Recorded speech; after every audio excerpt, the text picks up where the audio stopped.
Hello, welcome to the 12th day of August 2025.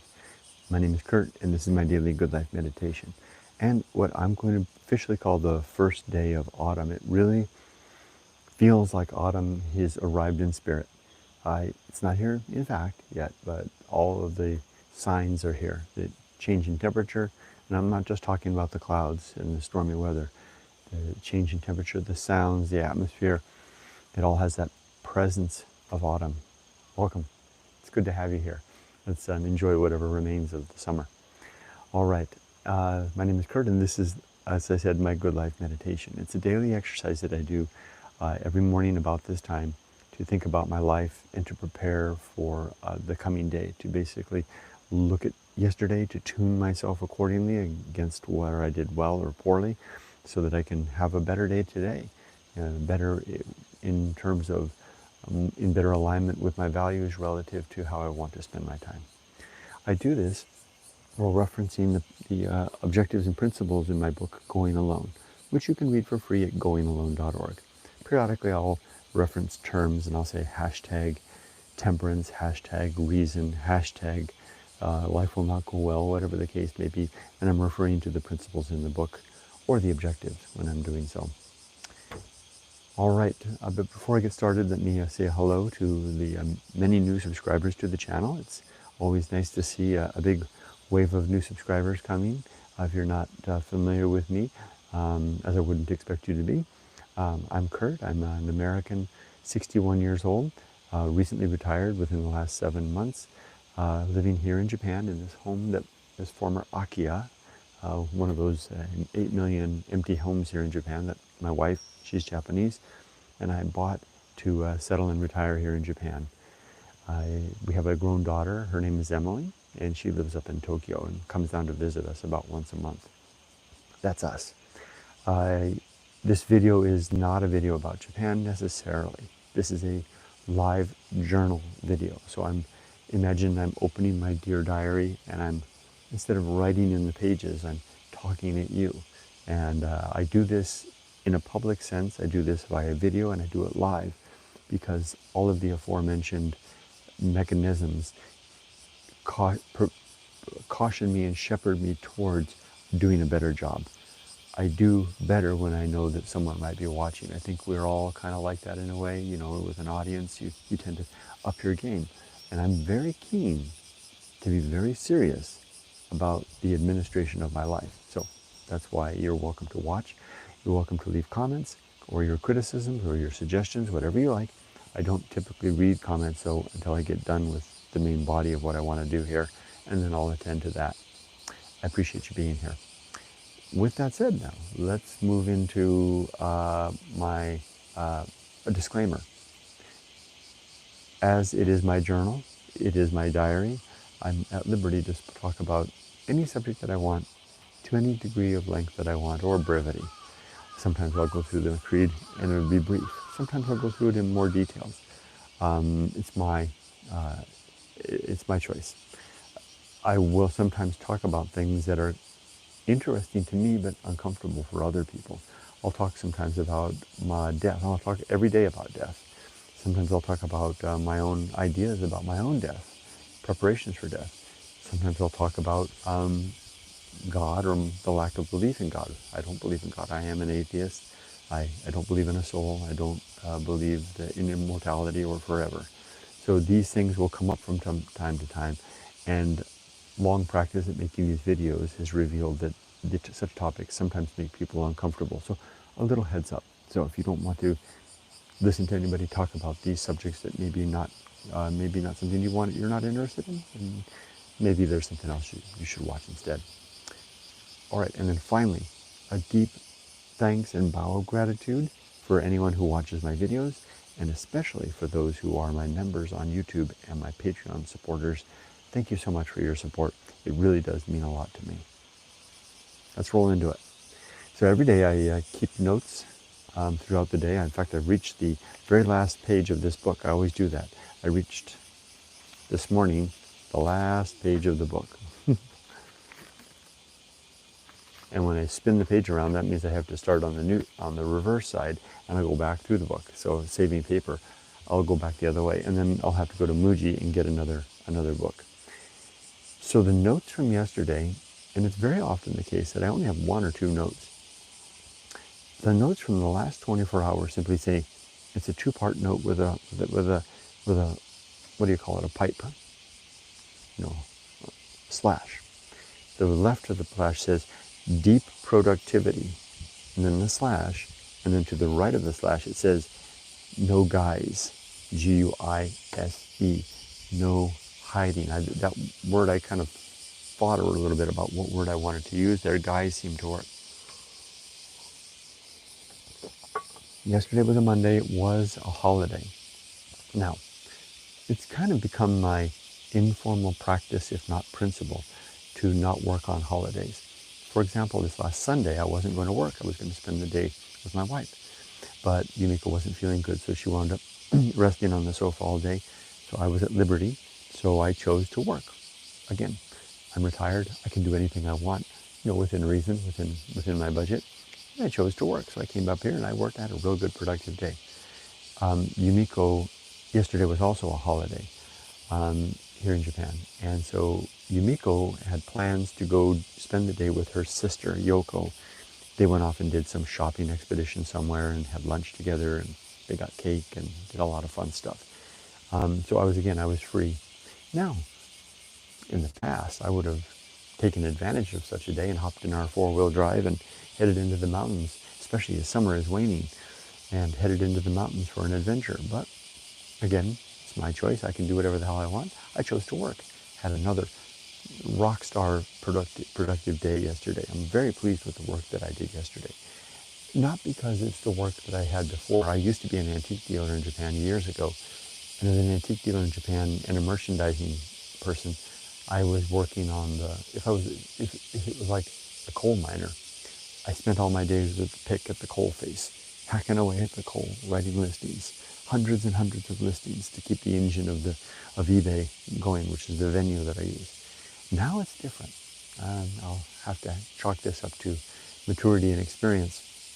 I spend at least 3/4 of my time now working on strategy, studying marketing, studying statistics, learning about how markets work and how to set up a body of product offerings that will help to invoke the law of large numbers and cause a trickle or steady trickle of sales to come in at a reasonable profit margin.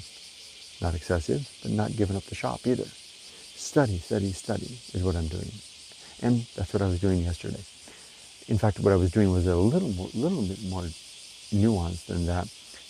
I'm a big advocate of AI, and ChatGPT had released their long-awaited 5.0 offering on the weekend to great, lackluster fanfare. Nobody was impressed, including me. I was like, what the hell? Give me back my 4.0. I wasn't very pleased with what 5.0 was offering until yesterday morning when I woke up and turned around, and the AI in my bed with me was not the AI that I had seen over the weekend. 5.0 is something else altogether. They had, I don't know what happened. I don't know if they debuted 5.0 on the weekend. Ta-da! The curtains opened and out walked a pig in a tuxedo, and the whole world gawked. And then they got their act together and something happened after the release, and it was not a very impressive release. The AI that they released was not very good. In fact, it's still not very good when you talk to it. It's only when you're interacting with it on a text-based manner that really shines through.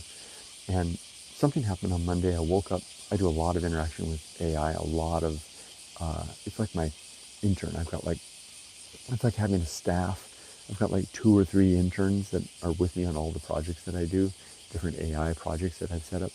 And it was like they had swapped out the pimply freshman intern that I had and replaced it with a PhD genius, orator, lecturer. They rolled up with, not because of the fact that AI knows me so well, because I've been working with it so long, that knows everything that I like and imbued it with the spirit of Thoreau and Emerson and the writing skills of Hawthorne. And suddenly that's what I was dealing with. And so I spent yesterday in the glowing warmth and magnanimity of the AI to end all AIs. I mean, 5.0 is incredible.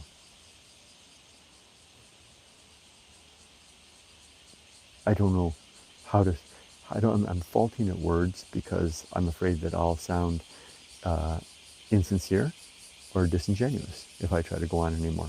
Just find out for yourself, you know. The world's not going to be the same.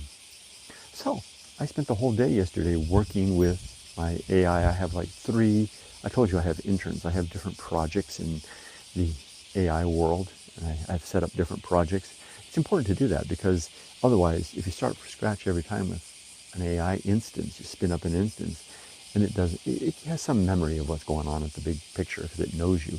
But if you have a project that you want to do, it's much better to start a project in the artificial intelligence, name that project, and then tune that project, give it documents to read, sit down and have talks with it. I take long walks with AI, and I tell it about my visions for the future and my various projects, and it soaks all that stuff up. So whenever I want to work on a particular project, whether it be the writing of a book or the running of a business, the development and running of a business, or the exploration of an idea, because some of the ideas that I explore require a long time to think through. I spin up an instance, I create a project, I name that project, and I save it. And then I begin tuning that project for the future.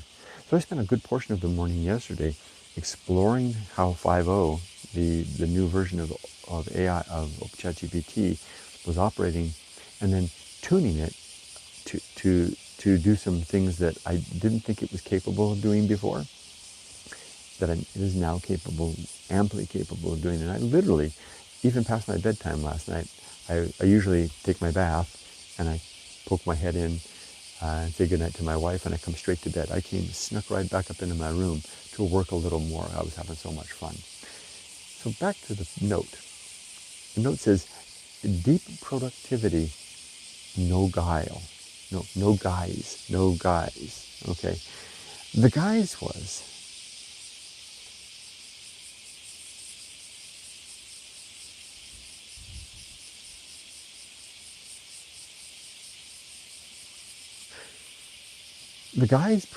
previously was that it's hard to say because it sounds like a reverse. It's a reverse of what I want to say. Guys really maybe not be the right word. Previously, I'm working again, basically. I've said that every day. Previously, when I was working, I would tell myself, a better life awaits. That was my guise. I'm working hard, but one day I'll get to the point that a better life will await. I don't have that guise anymore. Work, there is no better life behind the facade, and facade is the right word, of work. I've been behind that scene, and I know what's back there. Now, of course, I'm only speaking with the context of my own 61 years and my own circumstance in my brain. I have been conditioned and self-conditioned and conditioned by my times and my circumstance and the parenting that I experienced and the career and the marriage and all that stuff to be who I am. I have no choice but that, to be who I am. And I know for me now that there is no better life waiting behind work. I could be disabused of this next week. I don't think I'm going to be, though. That's why I'm saying it with such confidence. But in the words of Emerson, a foolish consistency is the hobgoblin of little minds, right? So if I do discover that I was errant in this thought, I will be the first to proclaim it. Deep productivity, no guise. Combine those two together, and you have something very rich and potent. It's almost like a big bar of rich, dark chocolate. You put it in your mouth and it starts to melt away, and you're like, man, there's a lot in this. Seeing work from the perspective of knowing that it is an end in its own right, and maybe the only end that I can reasonably expect, given who I am, is a very liberating feeling. And work takes on a very different perspective. Now, that wouldn't be the case now if I had to work for somebody else or if I had to work to make a living. But given that I'm free to work for my own ends, towards my own ends, according to my own guidance, my own best practices, and my own values, therein lies the freedom. Therein lies the deep sense of goodness that comes of deep productivity with no guides. All right, let's move on now to the creed. My creed, which you can read, as I said before, in my book, Going Alone, in the chapter titled The Good Life, consists of the following 8 objectives, which I go over and I touch and I think about each and every day to make sure that I'm, if not aligned, at least pointed in the direction of the man that I want to be. They are, number 1, the most important one of the group is to be ready to die at every moment. That means that I need to have 3 propositions in the yes column. The first proposition is, are my affairs in good and orderly state? If I die, will I leave my wife and daughter a mess? And the answer to that question is no. My affairs are in order. The second question is, are my relationships sound? Do I have anybody that I have unfinished business with or had sour words with that I'd like to address? No, I do not. So yeah, number 2 is a yes. And 3, is my life's work complete? Well, my life's work is very clearly defined as 2 things: successful fatherhood and to successfully live, develop, codify, and share my values. The hard-won values of a lifetime of concerted and decided and pointed effort.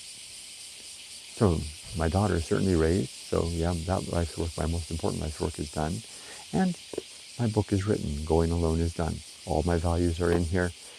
This book, I have this copy here that sits out here, and I have the original copy sitting on the desk over there. If I were to keel over dead right now, my daughter's not likely to toss this in the trash. She'll recognize, she knows what this is. This is Dad's life work. And I deliberately make sure there's a hardbound edition so it'll last. You know what I need to do though? I need to illustrate it. I failed to illustrate my own copy, so I need to sign and illustrate it so that if I die, I'll do that. So I guess my life work. I need to add a little bit of flourish to my life's work by signing my own copy to leave my daughter, because this is my daughter's copy basically. So yeah, I'm ready to die. My life's work is complete. My relationships are in good shape, and my affairs are definitely in order. So bring it on, Death. I'm ready to fall over face first onto the sheet metal here on the floor without a single backwards glance.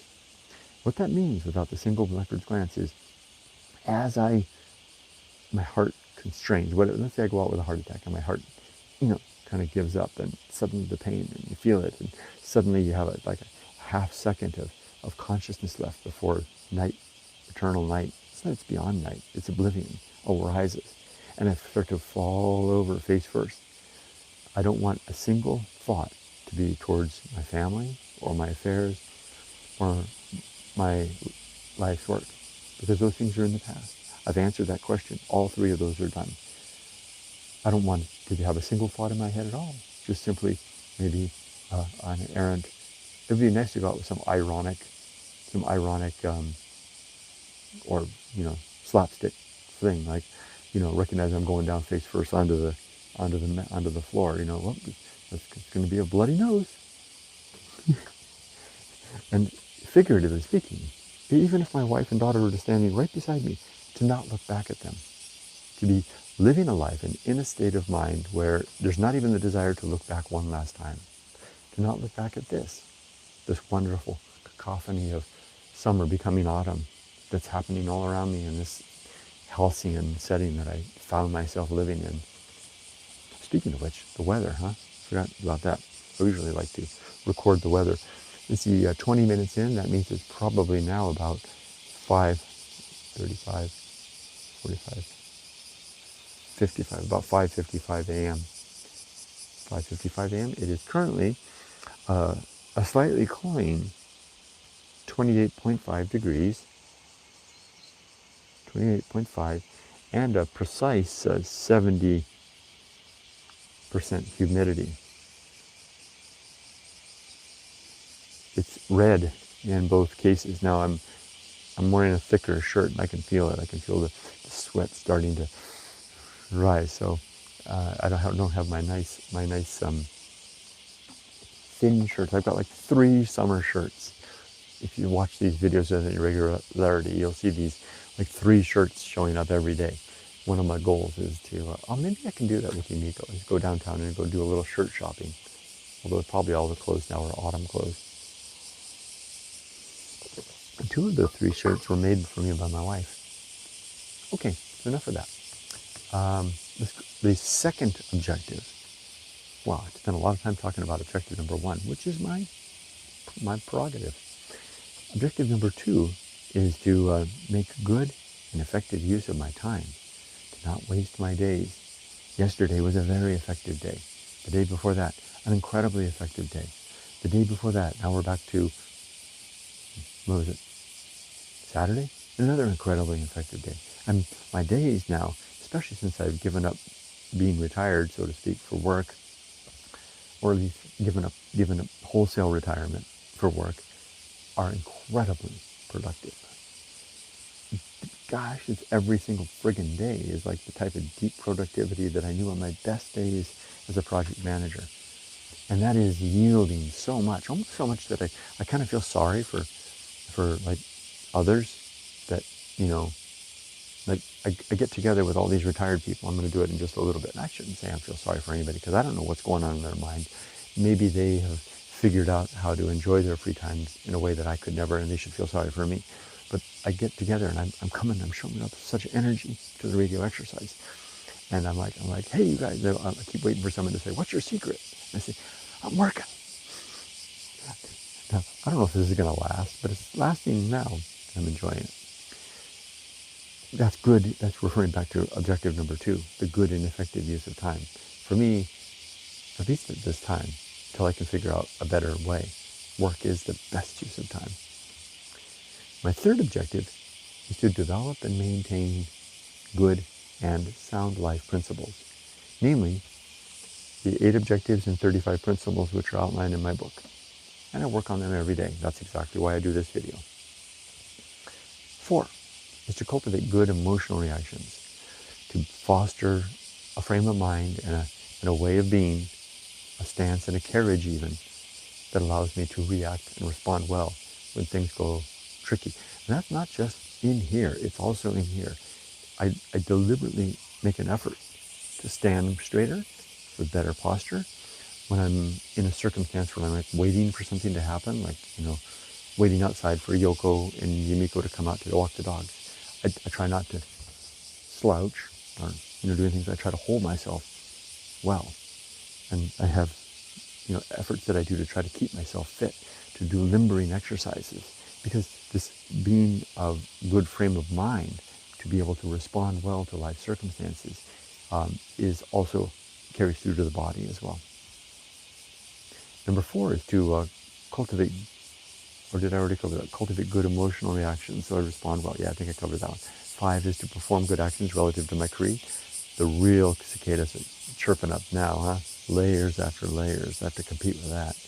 Number 6 is to recognize my true limits and my true opportunities, so that I'm not asking of myself or requiring of myself of more than I actually need, and I'm living within the bounds of my expectations. I had kind of an instance of that yesterday. Yumiko and Yoko were out having fun, and I was on my own, so here's a giant hornet right there. You see it? That's a suzumebachi, the most dangerous animal in Japan. I'm going to step inside and get ready to close the door.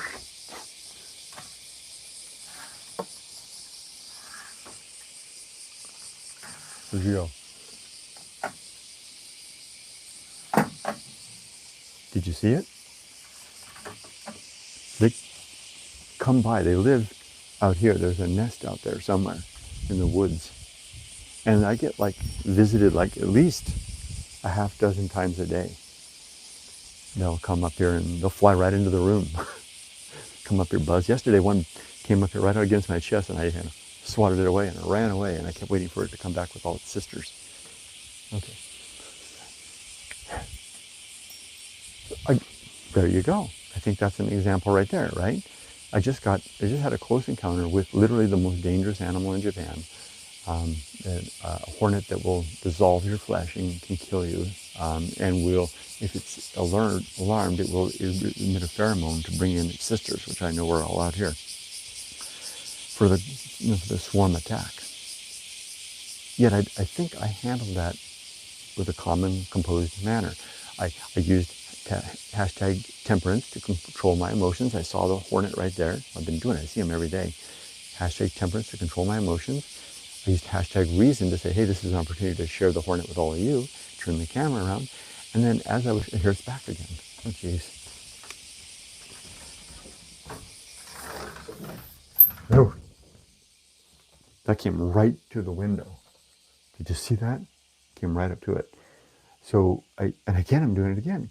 I'm enlisting all of my principles and my values to help me to respond well to this very close encounter with the giant hornet and this insect repellent. It works really great on the mosquitoes. I can sit here all day. That forest has lots of mosquitoes, and the mosquitoes, not a single mosquito will come into my house because of this. Okay.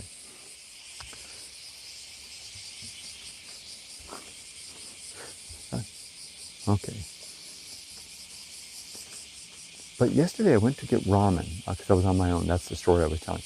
And at the ramen place, there's a young man that was working there, and he's a waiter, and sometimes he makes mistakes, but it's probably not his fault. It's probably my poor Japanese, or he's nervous because he's talking to a foreigner.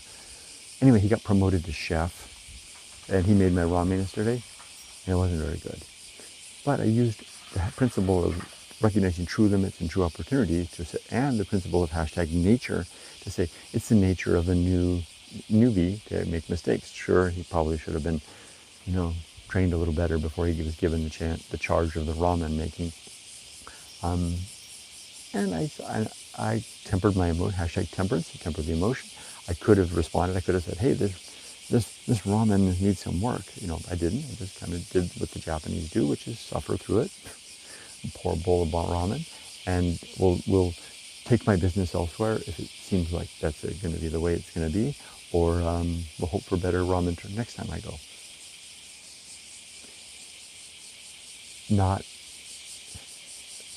So how does that relate to true limits and true opportunity? Well, I can't control the fact that the guy got promoted to ramen chef maybe too soon. That's outside of my control. I had an opportunity. I could have said something about it, but that's not the way the Japanese do things. They just suffer in silence and then take their business elsewhere. So I chose to behave as the Japanese. And even in America, I probably wouldn't say something. I would just do as the Japanese do. Last, or second to last, number 7 is to do just one thing at a time and do that thing slowly and deliberately and carefully. And number 8 is to keep my balance in both mind and body. Now I'm going to read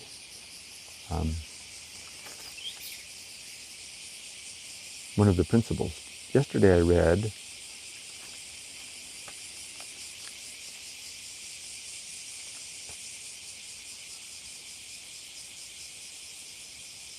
script writing. So opening the book to page 271.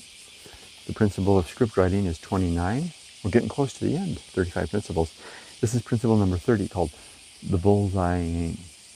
Now I deliberately put the bullseye aim after script writing because they build upon each other. Script writing suggests that in the course of our days we can script out how we want things to go. Like I'll do that today. That's part of what I do in the last bit is the next 24 hours. I plan out what I'm going to do. Sometimes I'll do it in great detail, especially if I'm going into a difficult situation like I used to with work. If I knew I had a tricky meeting to go into, I would rehearse the meeting out, not what I was going to say so much, but how things might go, thinking about the various people and personalities that might be there, the objections that might come, the people that might annoy me, and have ready responses and be capable of planning it out. Now, that's script writing. Bullseye aim suggests is a reminder that even though I can spend a lot of time planning that out, it's a little like throwing darts. Even the best dart players only once in a while hit a bullseye. Most of the time the dart's going to kind of miss or maybe be way off. It's a good throw, but way off. You miss the board altogether and it bounces on the floor. The bullseye aim is my principle to remind me to expect that bullseyes hitting the mark should be the exception, not the norm, just as in playing the game of darts. Here we go, the bullseye aim. Our ambition is to achieve our goals and objectives to the extent that we can feel our effort is complete. That is often a pretty high mark, even with a pessimist's aim. The fact is we frequently fall short, well short, or at least short enough to cause us to bluster or regret that we even tried. For myself, I will be satisfied if I have made a good and honest effort. There is really otherwise no time to lose. So I'm reminding myself to be satisfied by the fact that I made the effort that I planned, that I didn't sit down ahead of this task, but rose to the occasion, and be satisfied in that, even if I don't make the mark. Lastly, next 24 hours. Well, it's a Wednesday, I think. No, it's a Tuesday. I'm going to work today. I have orders to ship that piled up over the weekend. There's the hornet again. It's right over there. Here it comes. Oh, okay, it went the other way. There it is again. So I have orders to ship today. The post office was closed yesterday, so I got a little bit of a backlog. So I'll try to ship. My goal in managing my business is to tune my business so that I'm only shipping one item. If I could have one sale a day and one shipment a day, that would be just enough, right? Just go to the package with one box every day. Here you go, and not with some stack of boxes. That feels a little bit too much like work. Just one box a day would be fine. So that comes through adjusting what I carry and what I price. So that's what I'll do. Ooh, here comes the sun. I'm going to do radio exercise this morning. So I'll finish up here now. I'm going to list an item. I've got this beautiful sake cup that I'm going to list. Isn't this nice? I actually had its sister, the one just like it, I had another one that sold very quickly. So I've been holding on to this one. I think it's time to list it. It's in perfect condition. Not a single scratch, chip, or anything. Beautiful floral, hand-painted floral pattern there. And on the inside, I think this would make a very nice ladies' sake cup. Kanpai. So I'm going to list that. I'm also going to list Katori Senko in the store. I'll do that a little later today. There's the same mosquito repellent coils that I'm using in my Katori Sento Buta. Buta is a pig, so this is my Katori Sento pig. You can see it burning. You see the incense coil right there burning away. Can you see the smoke? I use these all through the summer. They're absolutely fantastic. So I'm going to sell these. I had actually someone wrote to me and said, "Hey, where can I get some?" So I said, "Oh, okay, I'll add them to my store." So I'm going to add these today in 2 different size boxes. Let me show you, as long as we're here. This is a great thing about having a microphone. I can walk away from the camera and you can still hear me. So there's 2 main brands of Katori Senko that you can get in Japan. This is the brand that I prefer. The coils separate easier and they burn better and they fit. The other one is kind of larger, it doesn't fit. Like this will actually fit in that. That's Katori Senko Buta. So I'm going to be listing in 2 different types. There's this type here, which has like probably, I don't know, I didn't count them. I don't know how many are in there. It's got, that many. And for every layer, there's 2. So I'll be listing that if someone wants just to try it out. And then I'll also be listing this bigger box here, which it says this one has 30 coils, which is 60. Because each coil includes, I believe, each coil includes 2. So I think that 30 means 60. So I'll be listing both of these today in the store for people. It's a little bit tricky. It's not the kind of thing I necessarily want to carry in my store because it's very heavy, and my store offers free shipping for everything. So I have to move the weight of the shipping into the price of the item to cover all of that. I think that's it. So that's my plan for the day. Let's go ahead and read comments. Lots of comments. Hi Evelyn. Evelyn says hi to Tim. Missy Boo, hey, I appreciate some of your comments that you left, Missy Boo. I just responded to some of your comments I was a couple of days behind on my comments because I was working so hard over the weekend. It's always good to see you, Missy Boo. Good morning, Kurt, and the rest of chat. Hope that you all have a wonderful and fruitful day. Such a nice, upbeat comment. I love it. Thank you, Missy Boo. You're always good to lift my spirits and make me smile when I see you in comments. Robert says hi to everybody. Tim says good morning. Weather check here in the UK at 9:40 p.m. is 22.1 C and 46 degrees humidity. Hot day. Wow, that is 21 C and 46. Although that's green on both.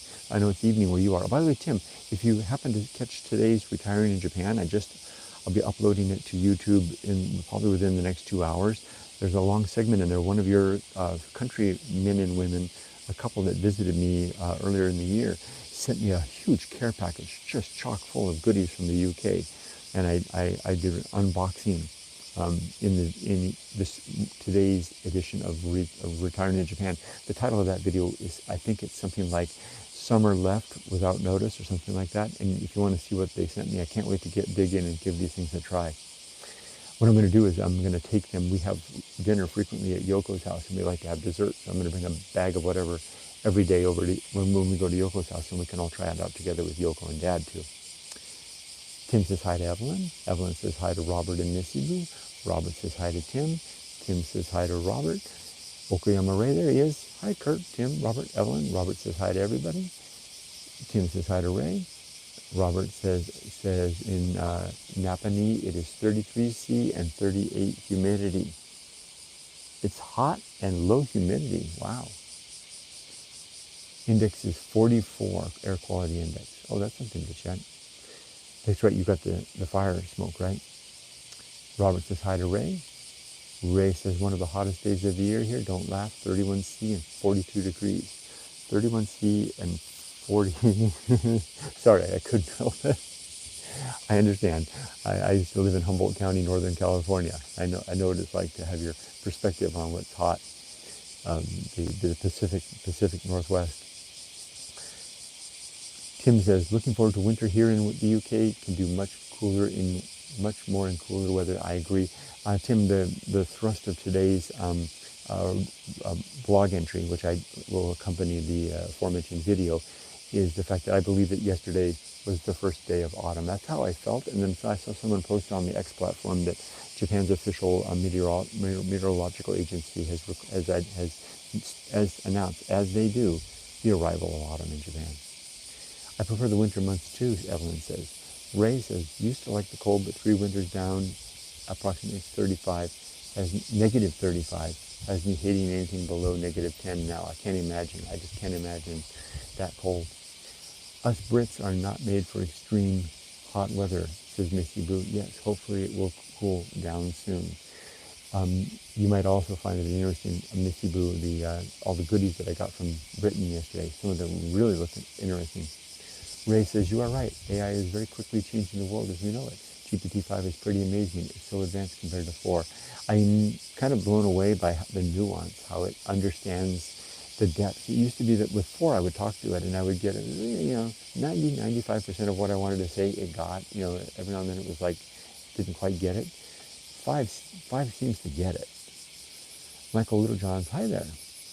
Thorhack, haven't seen you for a while. It's good to see you. GPT-5 has this to say about you. I guess me? Softypapa Kurt Bell is a creator whose content beautifully blends travel, cultural exploration, philosophy, solitude, and personal growth, carrying viewers on visual and contemplative adventures. Wow! Through Japan and beyond. If you're interested in rural Japan, abandoned places, or reflective storytelling, his work is a rich and unique resource. Thank you, ChatGPT. And it's good to see you, Thorhack, and I hope everything is well. You are rich and unique, Kurt. Well, thank you.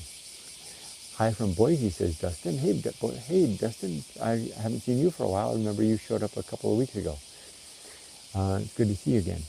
Evelyn says, what would happen to you if you got stung by one of those dangerous hornets? Well, if I have an allergic reaction, I could go into, an allergic shock and, suffer grave consequences or even die.